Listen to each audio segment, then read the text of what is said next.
our world-famous Bondi Beach, quintessentially Aussie, was defiled by divisive Palestinian flags yesterday, the flags of a terrorist hotspot. And as is the norm now for these protests, death chants rang out from the angry activists. Intifada! Intifada! Intifada! Long live Intifada! Long live Intifada! Long live the resistance! Long live the resistance! I mean, this is absolutely disgraceful. On our beautiful Bondi Beach, tarnished with calls for an intifada.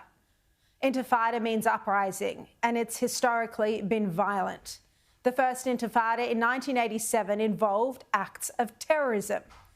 And the second intifada from 2000 was equally violent and included suicide bombings and passenger bus bombings.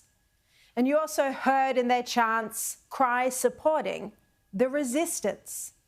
Well, the resistance is what activists claim the massacre of October 7 was. The brutal, barbaric and violent death of babies and little children, mothers and fathers.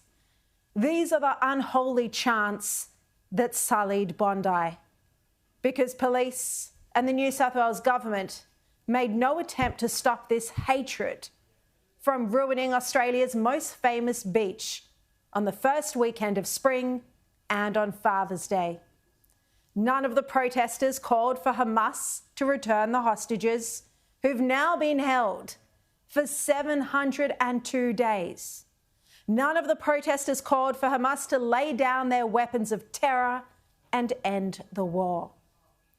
Now, the pro-Palestinian crowd, thankfully, was relatively small in number, and it was vastly outnumbered by the counter-rally of Jews and regular Australians who turned up to say that this hatred is unacceptable. As many have pointed out, there were no Australian flags flown by the pro-Palestinians. Where's your Aussie flag? Where's your Aussie flag? Where's your Aussie flag? Where's your Aussie flag? Yet the rally, on the side of sanity, held Australian flags high in the air, and they sang our national anthem.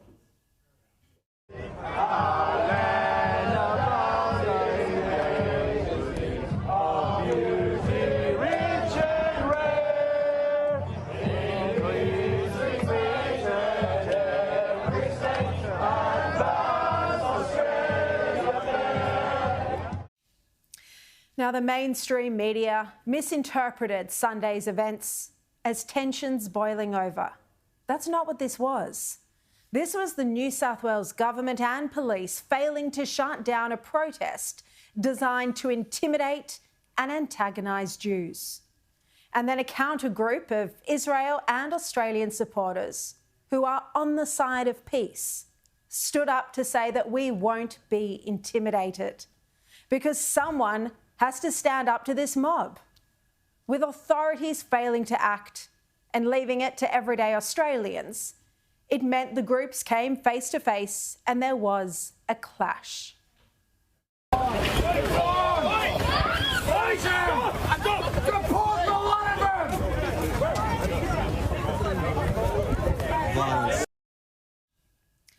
Many families couldn't enjoy Bondi on a Sunday morning like they usually would.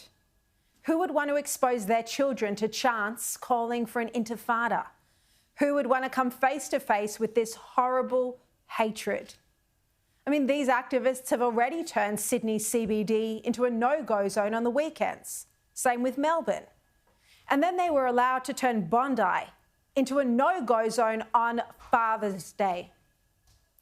Now, I often praise New South Wales Premier Chris Minns for his handling of anti-Semitism and this conflict in general. And I understand there are limited legal options to shut down protests. But we truly cannot see a repeat of this over the summer months to come. Our iconic Bondi Beach can't be allowed to become yet another no-go zone, a place where Australian Jews feel unwelcome and unsafe, and not just Australian Jews, but where any parent would be reluctant to take their family. Now, dealing with this isn't easy. This is a challenge for Mins, for the law, for authorities. But public safety has to be prioritised.